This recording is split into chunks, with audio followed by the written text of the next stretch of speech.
The views and opinions expressed by presenters and guests are their own and do not necessarily reflect the official policy or position of Parasearch UK Radio or its affiliates and sponsors. Listener discretion is advised.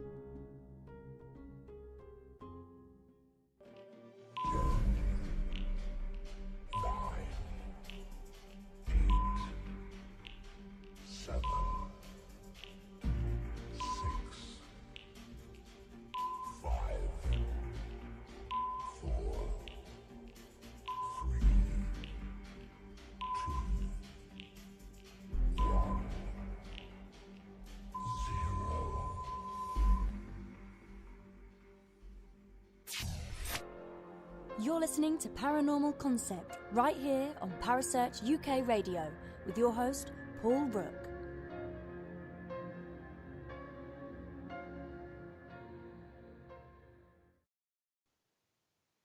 And good evening, everyone, and welcome to another edition of Paranormal Concept. I'm your host, Paul Rook, and I've been away for a couple of weeks, I know. And I would really like to say thank you to Kerry Greenaway for filling in for me. Kerry, thank you. Oh, you're very welcome. Don't do it again. Just to let you know, I'm off on holiday next week. What? Joking. Oh, I nearly had a panic attack then. Did you hear that in my voice? I was like, oh my God, no! Oh, dear. Awesome holiday as well, and very well deserved. Yeah, I want to hear about your holiday a little bit. Well, I went to Italy with the Pauline Quirk Academy. Oh, lovely.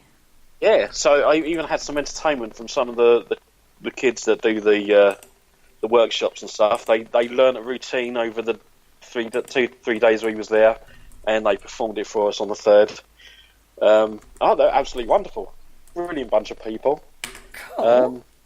Yeah, so and Steph came with me, and she told everyone that I was a real life 20th century Ghostbuster.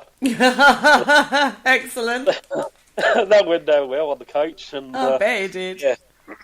So I do believe there are a few people listening in tonight that was from the coach as well. So big shout out to the people from the coach then. Yeah, better not screw up tonight, eh? Yeah, you got to really show your knowledge now, boy. I don't know nothing. I've done no research. No, I'm joking. So, did you come across any haunted locations while you were away? Well, we possibly. We went to Verona and had a look at Juliet's balcony. Oh, wow. And saw all the bits where people have scribbled on the walls and stuff, and sent letters to Juliet, and they pinned them to the walls and whatnot. Did you? But no, I didn't. But you didn't send a little note to Juliet? No, I just took a few pictures. I mean, I didn't even know if it was Juliet's balcony. I mean, I was just told it was. You know, I didn't see any plaque on the bedroom door saying Juliet's room, so I didn't even know if it was her room. You just assumed. I just assumed because everyone else thought it was a balcony, sort of go with it. But around the corner there was a hippodrome, so we had a look at that. That was really good. And then we went to look at some Knights Templar tombs. Cool. At the corner, so we had like a church there, and it was all to do with the Knights Templar. A couple of tombs, massive big things they were. Absolutely fantastic. Yeah, it was brilliant. That was Verona. We went to Milan as well. It was just like walking through London, Milan. Was it? Yeah, some of the buildings were a little bit more better, but yeah. Some of the buildings are better. I should hope so. Yeah, I mean, obviously you see like the Roman influence on some of the architecture and stuff, but it was absolutely fantastic. Didn't actually do any ghost hunting, but there's plenty of places around there that we could have.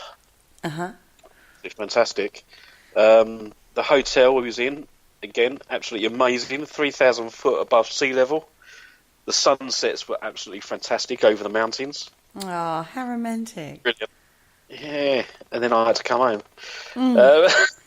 Back to dreary old UK. But no, it was really, really good. The coach trip, I don't think any of us were looking forward to, because it was like a 25-hour trip. Ooh. All I can say is thank God for Netflix. Yeah, it does save the day. What did you watch? Did you watch Haunting on the Hill? Or whatever it's called?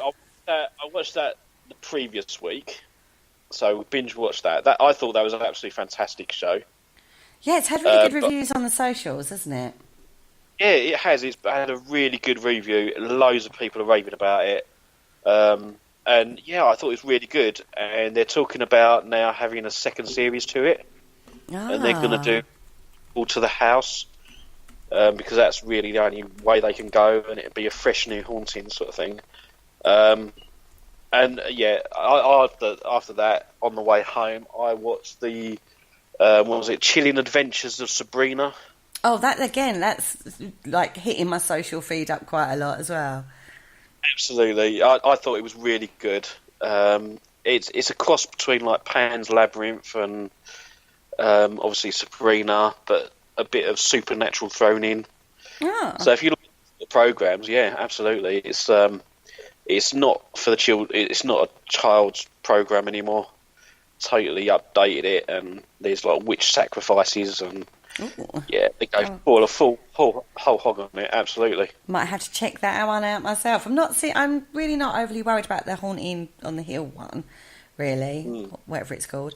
I've heard conflicting reports. Some people have said it's really super scary, and other people have said it's quite predictable.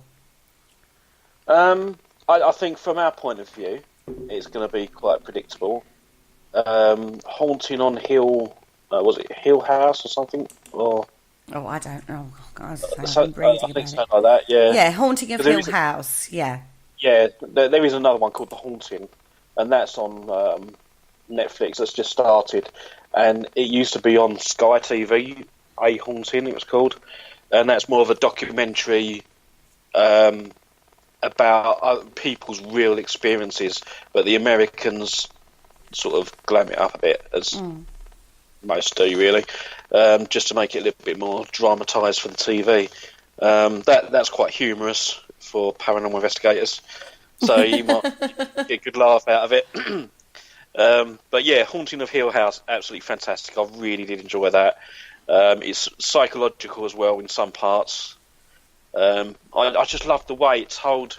You had like 7 people in this family, and each week it would concentrate on the same events but from one perspective, and then say like the older daughter first, then it was the brother, then it was like the dad, and it all just accumulated, and yeah, absolutely fantastic. No spoilers there for people.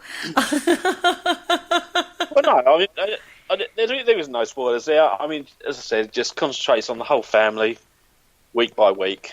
Mm-hmm. That's it. You know, you've got to watch it. It's one of those things you've got to watch, and then once you've watched the first couple, you know, you'll definitely watch it to the end. Okay. Wow. So that's what you've been up to. Absolutely, yeah. Traipsing around Milan and Verona, yeah. As you do. The other thing that you've been doing lately is reinventing your events company, isn't it? You've changed your events company.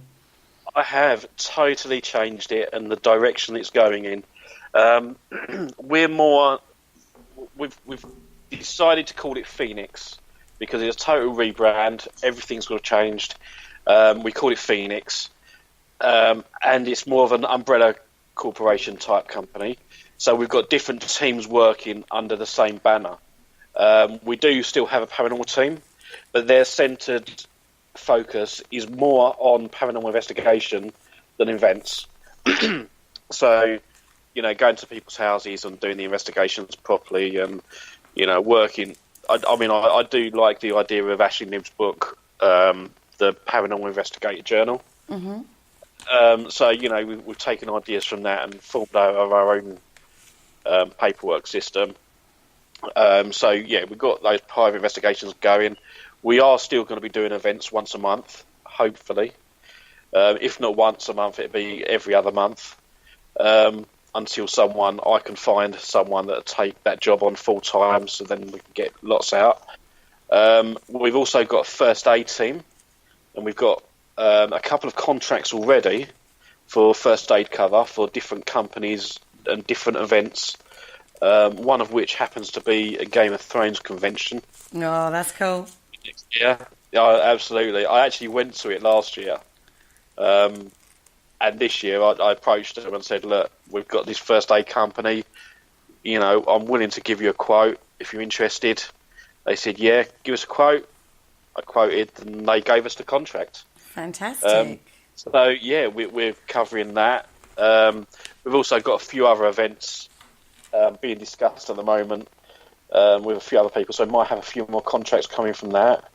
We also supply party planning, and we've got one team member who's actually doing a course on wedding planning.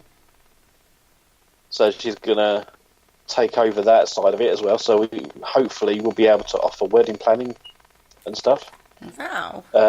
Photographers, we've got photographers in the group. We can come out and even do the wedding photography and whatever else. I don't know. It's not really my department, but we got people for that as well.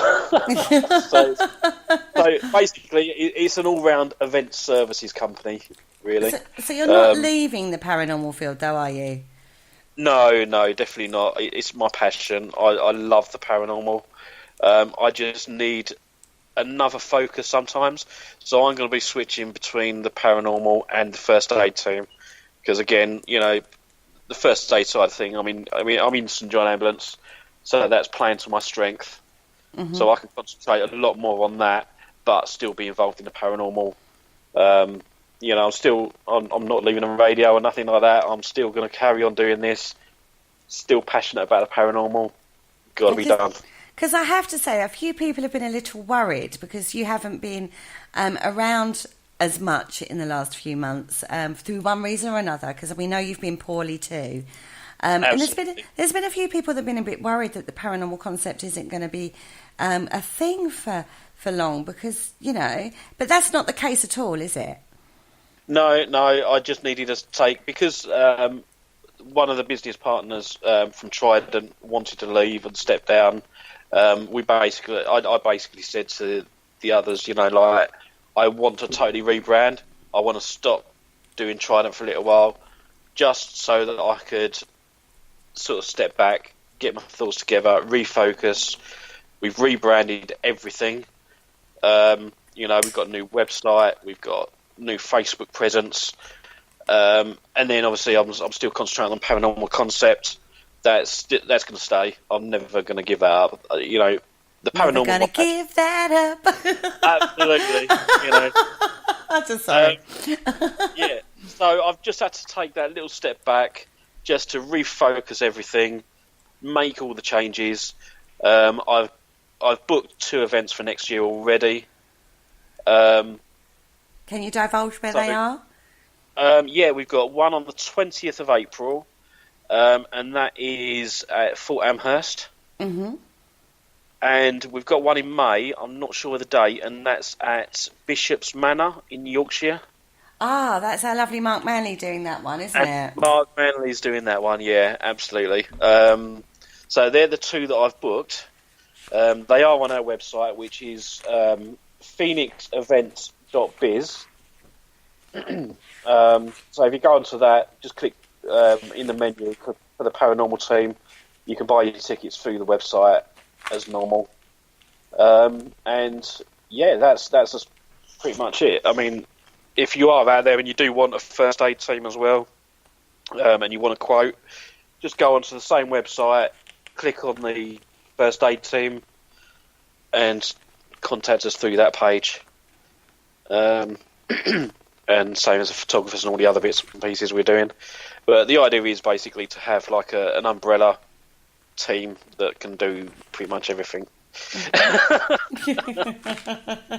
Play into your strengths in many ways, I feel. Absolutely. But I just needed that time to start. I'm gonna launch Phoenix in January, officially. But between now and then, I'm going to be working behind the scenes, just getting in a few more events booked, and stuff like that. Really, just getting a few more contacts in from the first aid team, and planning my radio shows. Excellent news. The date for the Yorkshire investigation is the 25th of May in 2019. Mark has already made me write that in next year's. I was busy flicking. It's already in next year's diary, bless him. He wants me up there for that one, and we'll see what happens on that one, because, you know, me, I have to winkle pick me out of my house these days. Oh, dear. So that's quite a lot you've been up to, really. I have, and that's why I haven't been around too much. So, so there you go, guys. That's everything that's been going on with our lovely Paul Rook. Anyway, your show. I've been interviewing you up to this moment. You carry on now. Right. Well, let's just find the bit that I was looking at earlier. Well, tonight we're going to be discussing past lives. More, I mean, as the time goes on, we're going to be talking about the children that remember their past lives. But I just thought I'd seen a little bit of. I'm going to read it out to you in a minute. A bit on the website, just saying that also known as metempsychosis and transmigration, reincarnation is the concept of past lives, and it has existed for thousands of years, spanning back to the ancient Celtic, Greek, and Asian and Indian traditions. These days, about 51% of the world's population believe in some form of the afterlife, with 7% believing in what they are ultimately reincarnated. So, but 7% of everybody think that we get reincarnated. What do you believe in reincarnation? Yeah, I do. Quite frankly, I do.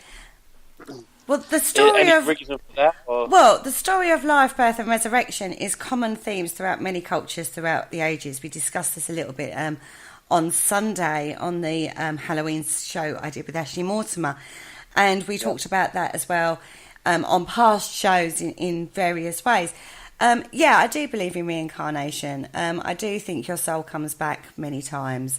I think that I've experienced a past life through a sound bath that I had a little while ago now, and I believe one of the things that came through that sound bath was a past life of mine.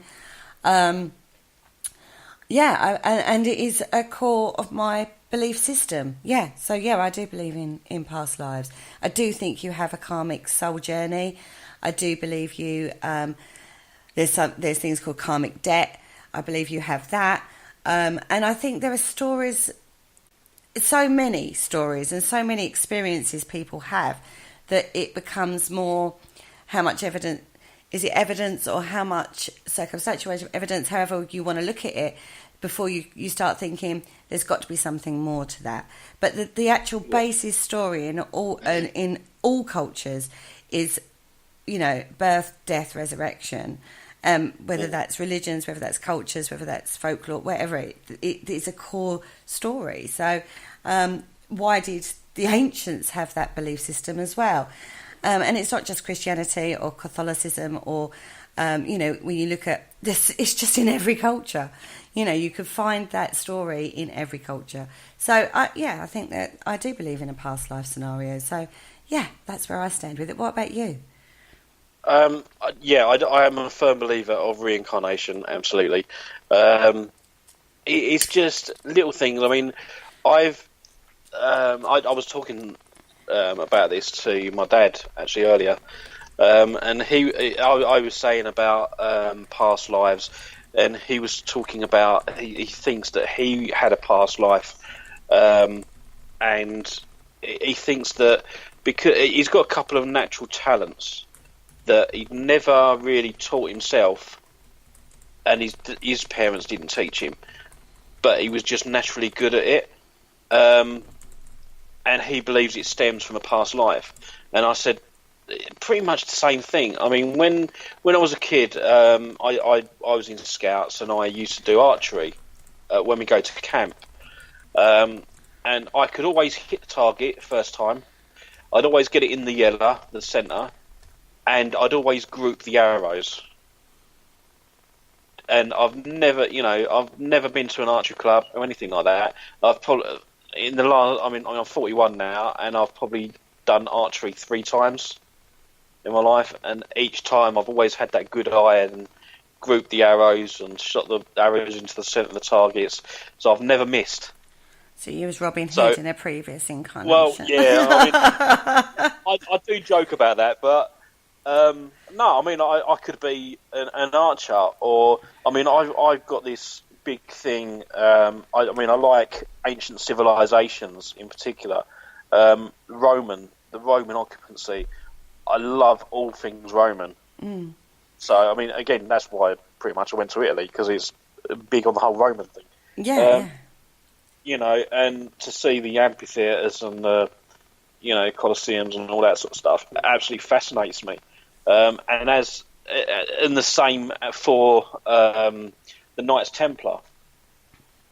And they were both military forces, and they would have had archers. So maybe that's sort of where my past lives are going, or gone, or whatever you want to call it. So do you think then, time periods that you're drawn to them because you were alive in that past life? Yeah, I do. I've actually seen an article on one of the websites, and it goes through 11 stages that could prove that you've had a previous life, and one of them is about time periods that you're drawn to. A friend of mine, she's drawn to the Tudor period. Yeah. And I personally, it is an interesting period in history, but I'm not really into that. Like Henry VIII riding through the country and and doing everything that he did. Start of a new church system, and so it's an interesting part of history, but it's not for me. So it's. I think you can be drawn to parts of history that you could have been in a past life, absolutely.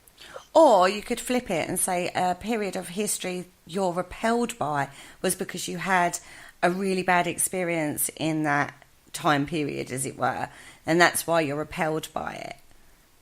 Absolutely. It can work that way as well. I've never really thought about it, but you saying that makes perfect sense as well. And there are stories of children. One in particular, quite recent, probably in the last few years or so. There was a child. He was murdered in a previous life, and he actually, I think it was like a Spanish or Italian story, sort of like that area, the Mediterranean area, anyway. And I think he was murdered, and he said that he was murdered in a past life, and he actually named the person who'd done it, showed the police where the body was, and they found it. He also pointed out where the murder weapon was, and they found that as well. And they actually made an arrest on the evidence that the child provided. Wow. Yeah, because they had the body, they had the murder weapon, and all they'd done was the CSI had linking it through the DNA that actually got him. So if it weren't for that child remembering what happened in the past life, he would have got away with it. he would have got away with it if it weren't for that pesky kid.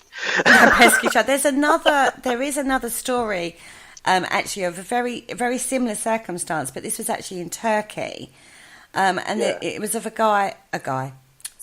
child.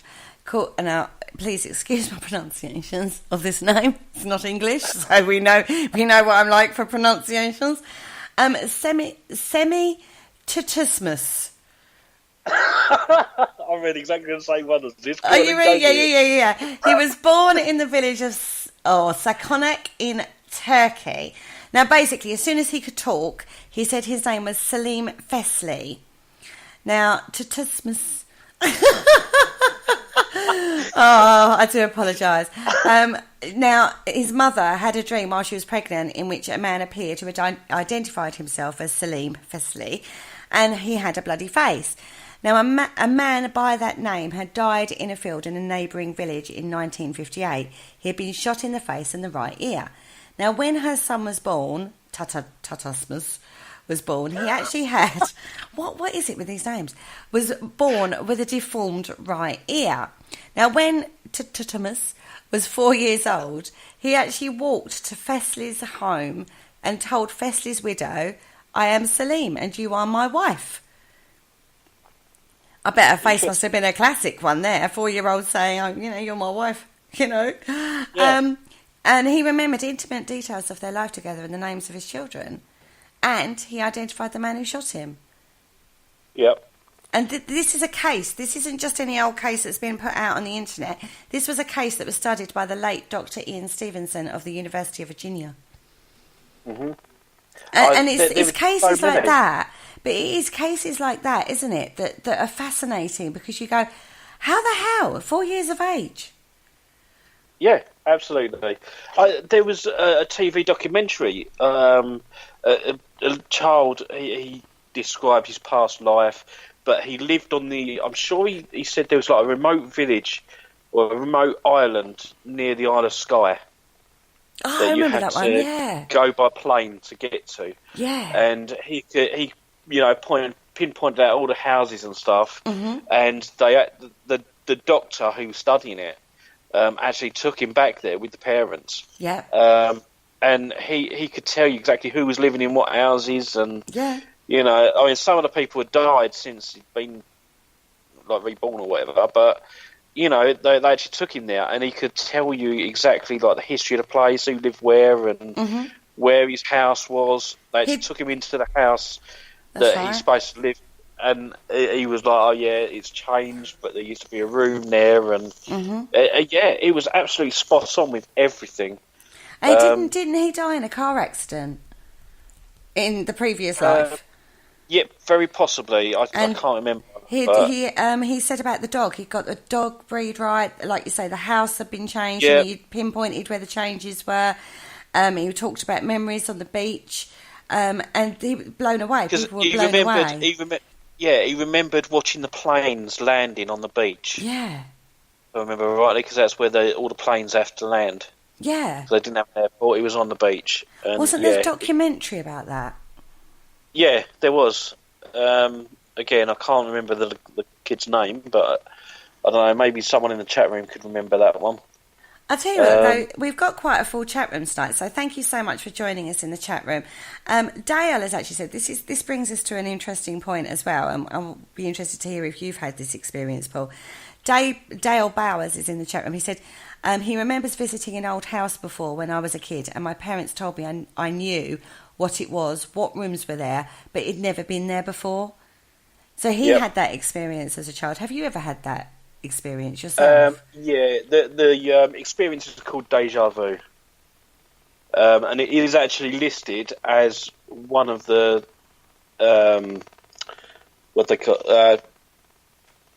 one of the experience signs that you could have been reincarnated. Number one is reoccurring dreams.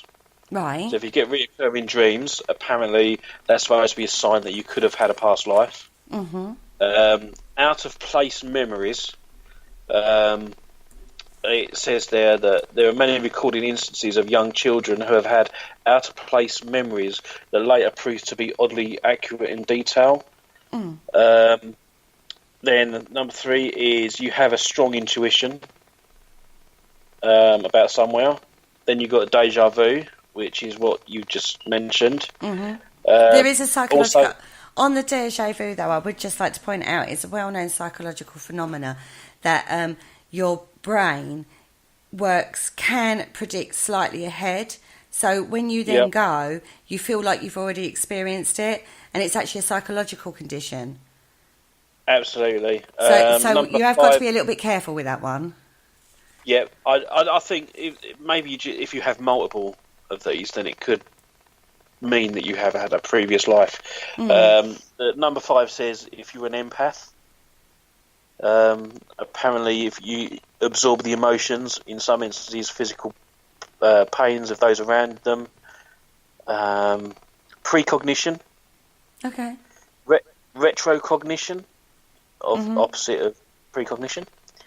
If you feel older than your age reflects, like me at the moment, I'm 41, I feel like 82, so I'm knackered. After that walking last week. Number 9, if you have a great affinity for a certain culture, time periods or environments. Again, that's something we was talking about. Unexplainable fears or phobias. Well, that is a common one because, like, so many people, and I will sort of talk about this one for a little bit. If you've drowned in a previous life, it's a common thing that you would have that fear in this life. So the amount of people that say they reckon they were on the Titanic because they have this fear of water. But you also have to look at modern culture with that one. I have a huge fear of the water, but that's actually come from Jaws. I do. I always was under the impression that fear wasn't something that you're born with. I think it's more of something that's learned. So I think for example, certain fears are. If you're a child, if you're a child and you see your mum or someone swimming and they get swept off by the tide or whatever, that sort of mental image is going to put fear into your head that can happen to you. So, I mean, in some circumstances, fear is learned, I think.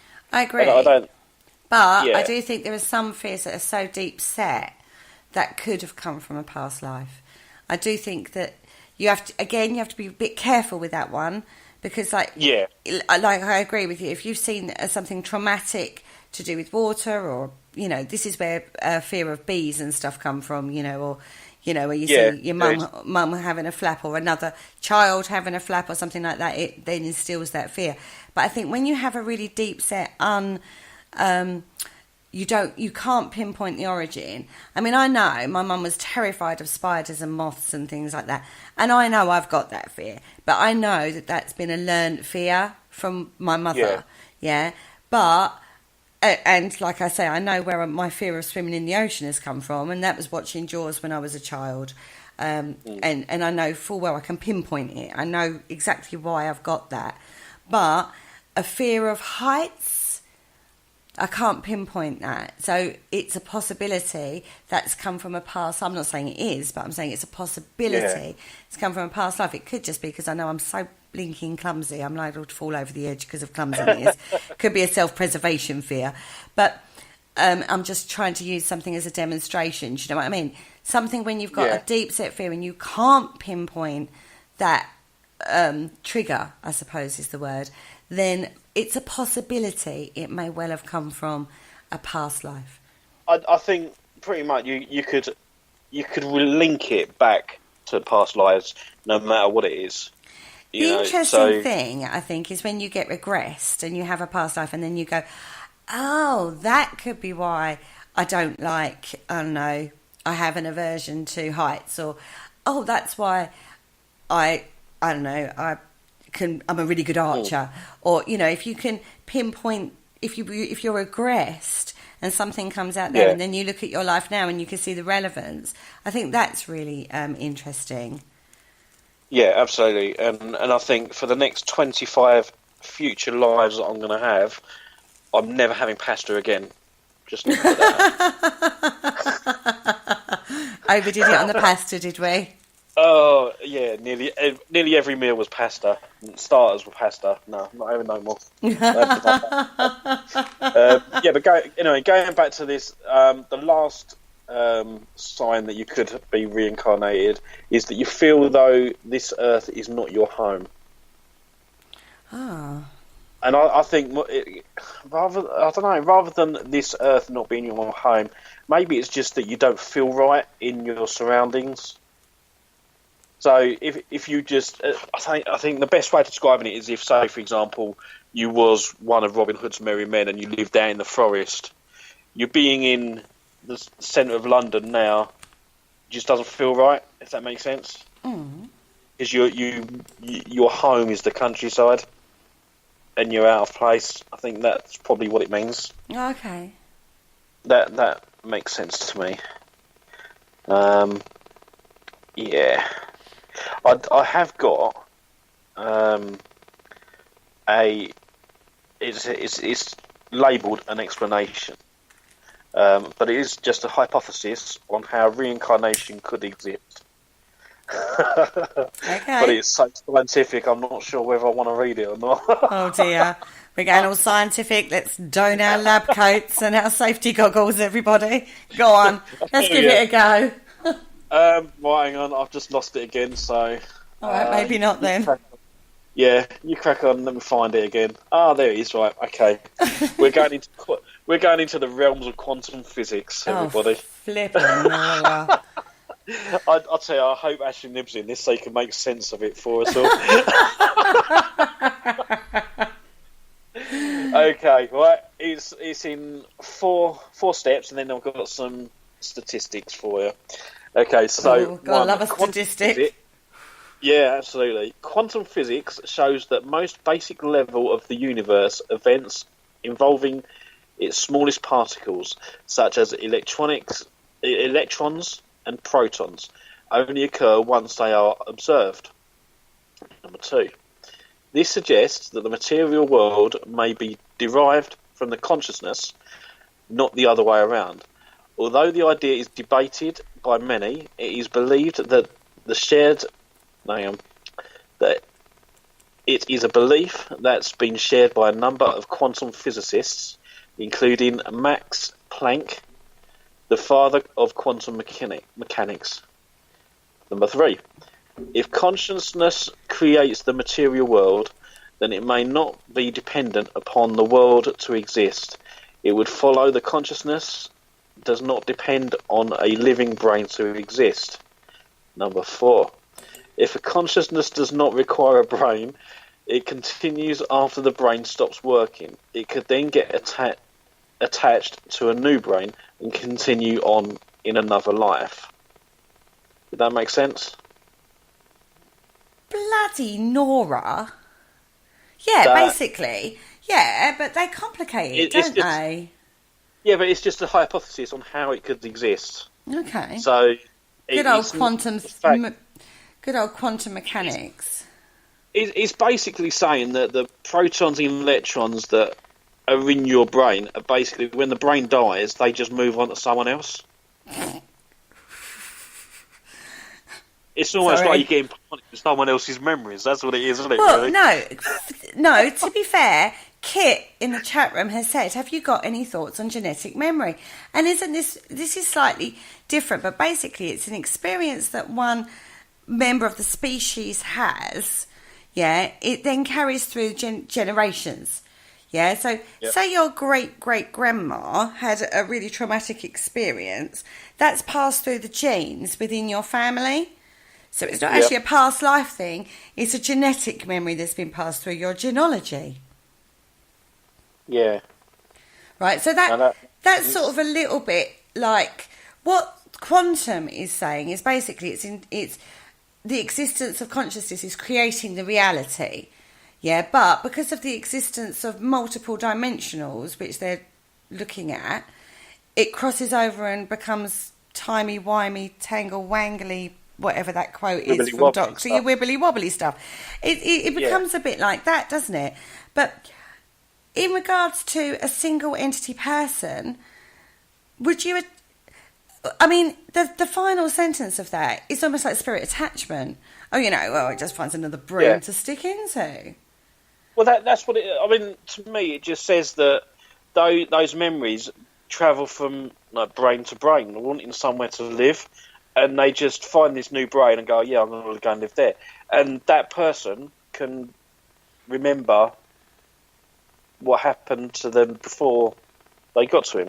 So it's almost like you're just taking a tape recorder out and put it in your brain, and you could remember everything. See, I would rather go, actually, with the genetic memory theory, because that has actually had tests on it with mice and stuff like that, hasn't it? Like, mice were trained to fear a specific smell, and then they actually passed that on to their descendants, who then became the same worry, they had the same fear of that smell that their previous ancestors Yeah, but then isn't that more of a learnt fear again. How can it be a learnt fear if it's a past generational thing? So, like, that mouse has been trained to have that fear of that smell, then has babies who has babies who has babies, and then those babies have that fear of that smell. That's not a trained thing. That's a genetic thing. That's a memory thing that's been passed through. So, are they when the babies are born, are they taken straight away from the mother? Oh, I don't know. I didn't look that closely at that study.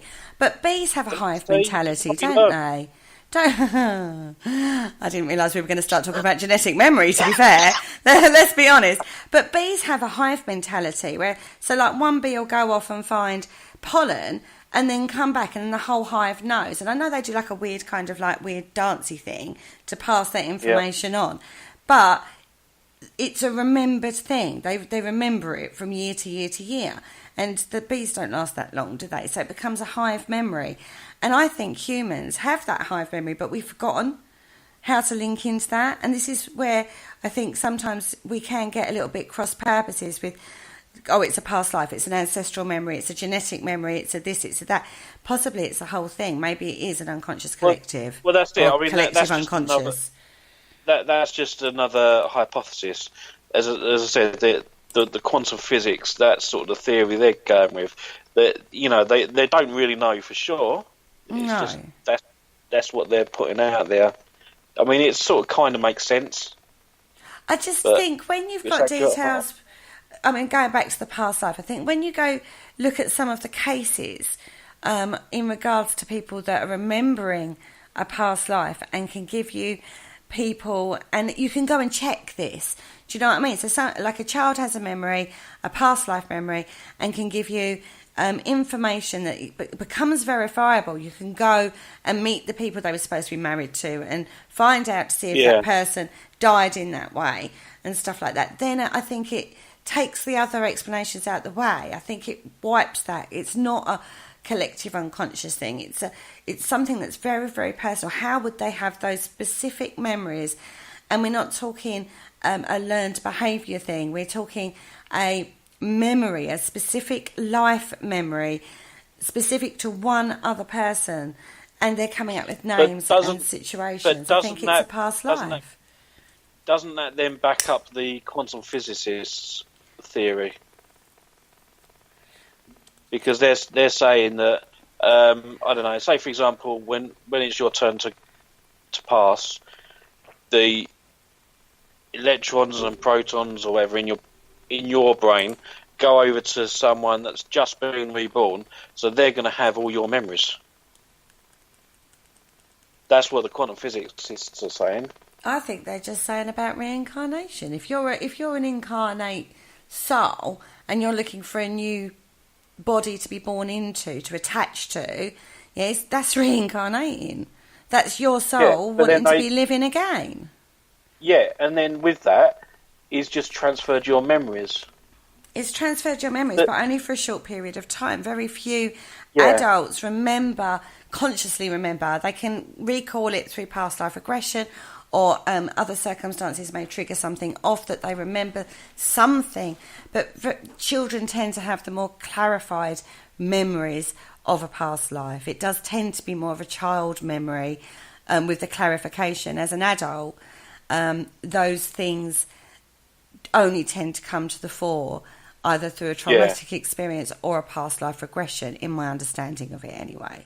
Well, again, you know, I'm looking at reincarnation by the numbers now. Oh, right, okay. This scientist or doctor, whatever his name is, Tucker, his last name is, his research has yielded interesting patterns with cases of children claiming memories in past lives. Mm-hmm. He said the median age at the time of a previous person's death is 28. He also said that most children claiming memories of a past life are between the ages of 2 and 6. 60% of children who claim past life memories are male. Roughly 70% of the children claim that they have died in a violent or unnatural death. In those cases, just over 70% of the deceased individuals were male, at the same ratio of the general population. 90% of the children say that they were the same sex in a previous life as they are now. The median between the claimed death and birth is 16 months, and 20% of the children claim memories of the same time between death and rebirth. Yeah, that's it. So there you go. Wow. Yeah. So how quickly do they come back? 16 months, he says.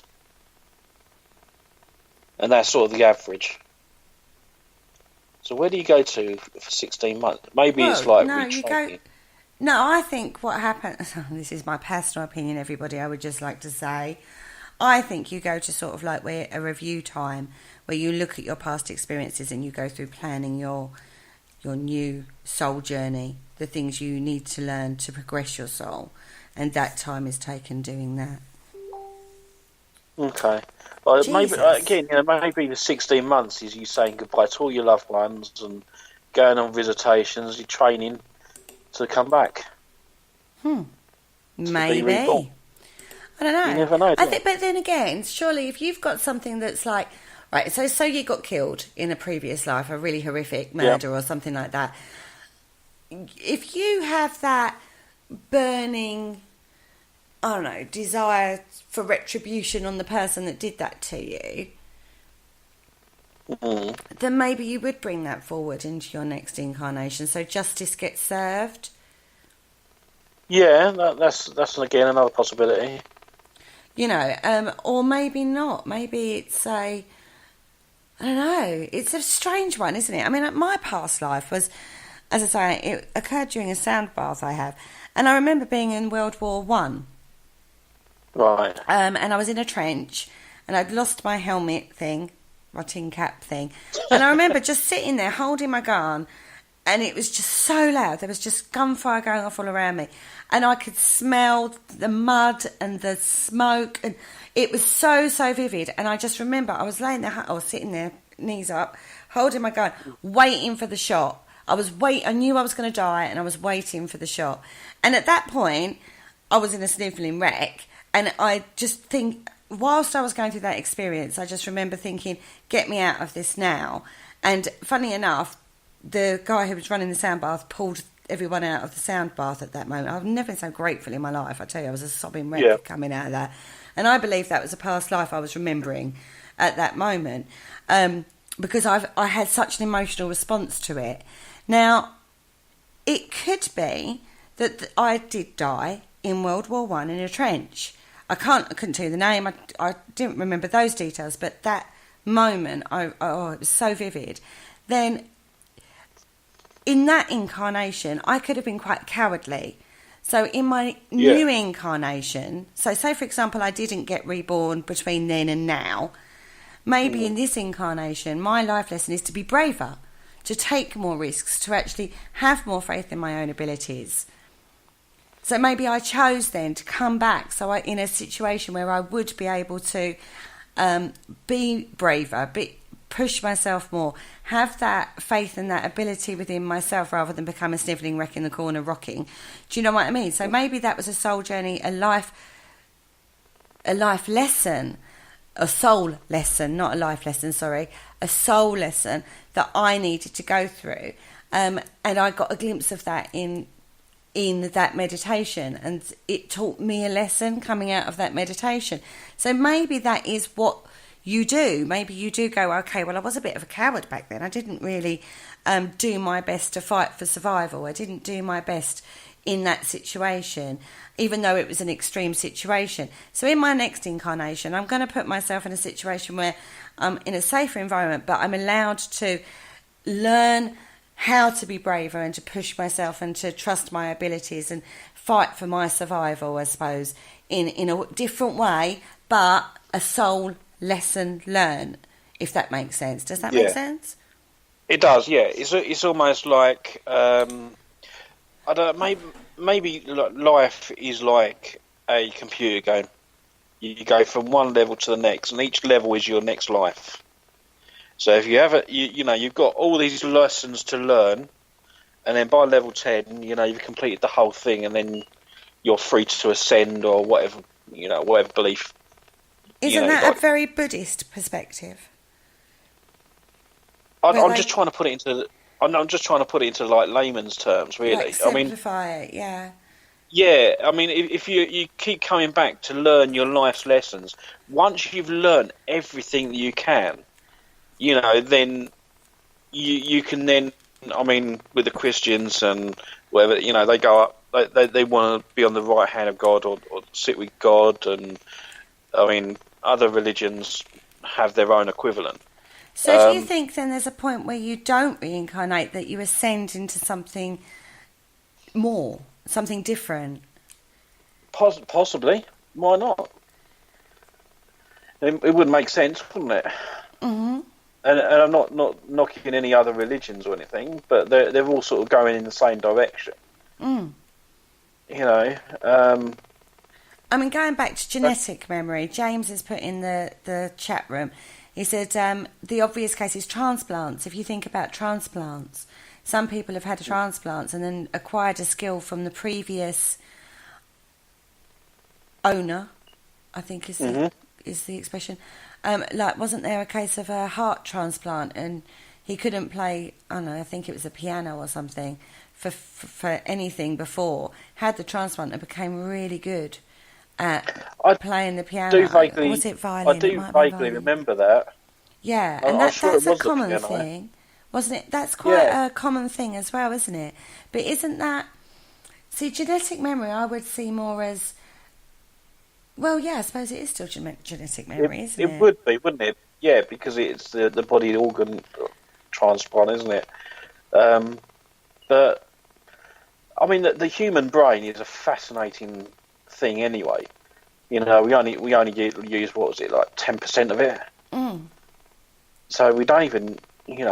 know what most of the brain does. I mean, I know obviously you've got various sections to do various things. Yeah. But it's still a fascinating thing. It really is. Yeah. I mean, maybe that I'm just playing devil's advocate. Maybe that somewhere along the line something happened to that person while he was under the anaesthetic, and it unlocked a certain part of his brain, and because the surgeon might have been listening to some classical music, it sort of went in and they could just instantly recall it and play it. Yeah, again, you don't know, do you, whether or not it is something like that rather than something esoterical going on. I do find it... I think I would put it down to something like that, as opposed to having someone, having a kidney operation and then being able to play the piano perfectly. Because, I mean, yeah, but it is strange, though, if the previous occupant of that kidney or heart or whatever organ it is that's been transplanted was an amazing piano player or violin player or whatever that scenario was. And then, all of a sudden, the transplanted person becomes absolutely awesome. Do you know what I mean at playing that? It's either a really, really strange coincidence, and there are certain people that believe there's no such thing as coincidence. It would then open up the question of where your memories are stored. Because we assume that when we remember something, you're remembering it from your brain. But if someone's had a kidney operation to have their kidney removed, and then they pass on that skill to someone else through a kidney, how can that kidney remember playing a piano? Yeah, but that's where it becomes a not just a memory or a brain thing, does it? It becomes a living organism thing. It becomes something more than just your brain. It becomes your whole soul. It becomes a whole, I don't know. Maybe if a person dies and donates their organs, you're not just donating their organ. Maybe you're donating a little bit of your soul to that person too. A lot of people don't like to donate their corneas because they don't want other people seeing what they've seen through their own eyes. It's one of the hardest things to get people, convince people to donate, is actually their corneas. Yeah. Because people don't like the idea of the eye being in somebody else's eye.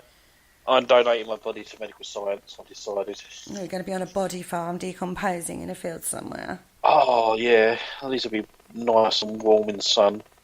Ew. Being eaten by flies and maggots and worms. Lovely. Yeah, well,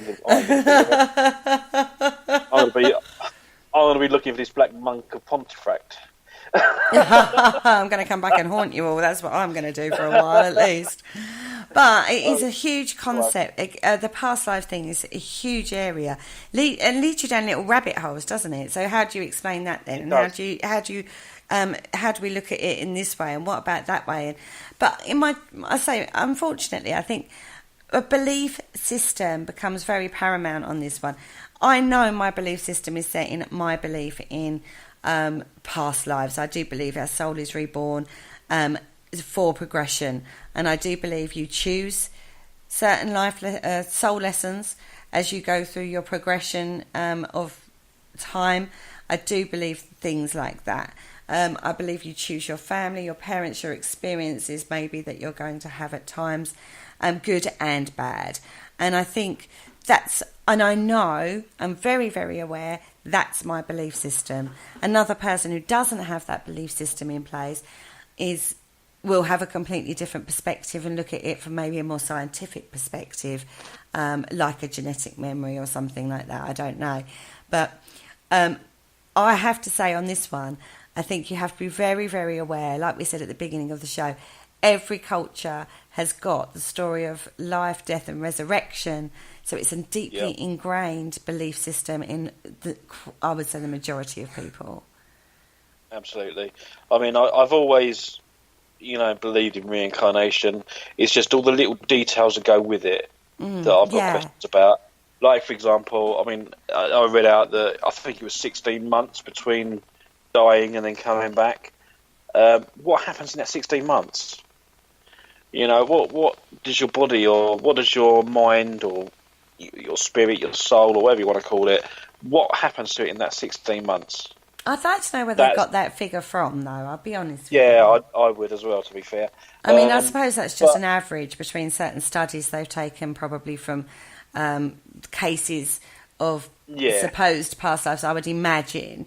Particularly with the children ones, the ones you can trace and find verifiable information on. Because the kids or the people have given the details, so you can go and check that. But I would like to know where. I don't think there's a time limit on it. I don't think you. Oh, my 16 months is up. I need to stop haunting here and get on with my new life. Exactly. I don't believe that. If everyone is reincarnated, where do all these intelligent hauntings go or come from? Do you know what I mean? So it opens up a whole new set of questions. It does depend on your belief of hauntings, though.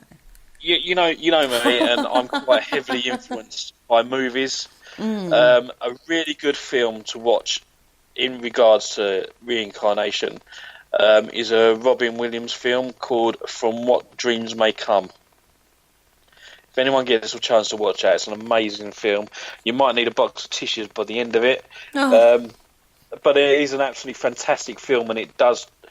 It's just one man's journey through his death, and then into his afterlife, and then being reborn again. And it's absolutely marvelous film. And again, if that's what happens, then fantastic, bring it on. Gotta be done, absolutely. But on that note, we have come to the end of the show. It's gone so quick tonight.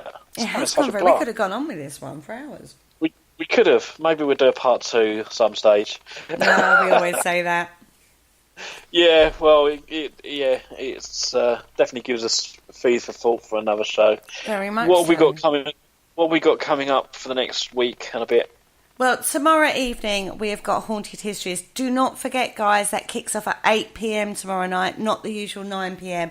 That's because the lovely Lee Roberts on that show is doing his own live for Halloween, and he's agreed to come on to Haunted Histories at 8 p.m. with Penny. They're talking about Newstead Abbey.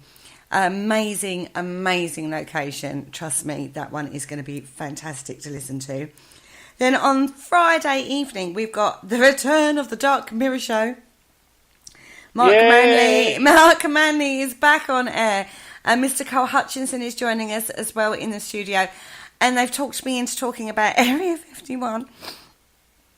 Doesn't exist. Well, it does actually exist. It's not so secret. No, it doesn't. We all know it does exist. It's there. No, it doesn't. Well, I found aerial shots and people and loads of stuff on it. So that's the more known Area 52. Area 51 doesn't exist. Well, in Independence Day, I think you'll find they confirm the existence of Area 51. So anyway, we're talking all about Area 51 on Friday evening, kicking it off at 9 p.m. And then on Sunday evening, I am back in the studio on the Spirit Dimension. I've got the amazing Aaron Sagers in the studio with me. So yeah, it's going to be an awesome show, that one. Fantastic. As for next week's Paranormal Concept Show, I've got no idea what we're doing, but I will raise the event before the show. So just to let everybody know. But it's going to be amazing anyway. Get your act together, boy. Yeah, days, so much to do, so little time to do it. He steps off the coach and there's me going, "You're back, right? What we doing?" We got an extra hour. Even there's still not enough time. No. We got that extra hour the other day. Yeah, I know. There's never enough time in the day, is there, darling? There isn't, no. And it didn't help that I got tickets to see Michael McIntyre's big show as well. Yeah. So they're going to do that. Yeah, he's having a jolly, everybody. It's just not sporting, is it? Absolutely. But no, to be fair, it was in Drury Lane, and Drury Lane Theatre is haunted. Mm-hmm. So we did keep an eye out for the clown there, but he didn't want to show himself that night. So, highly surprising. Yeah, all that energy that he had, but he didn't want to put in an appearance. Never mind, maybe next time. So, anyway, that's enough from me. So I'm going to bid you all a good night. Thank you for joining us. Thank you, Kerry, for last week and the week before, and thank you everyone in the chat room. It's been a blast. So good night, everybody. See you all next week. Good night. Good night. Thank you for listening. Don't forget to join us for more shows throughout the week. Find us on Facebook, Twitter, and the World Wide Web to keep up to date with all the shows right here on Parasearch Radio.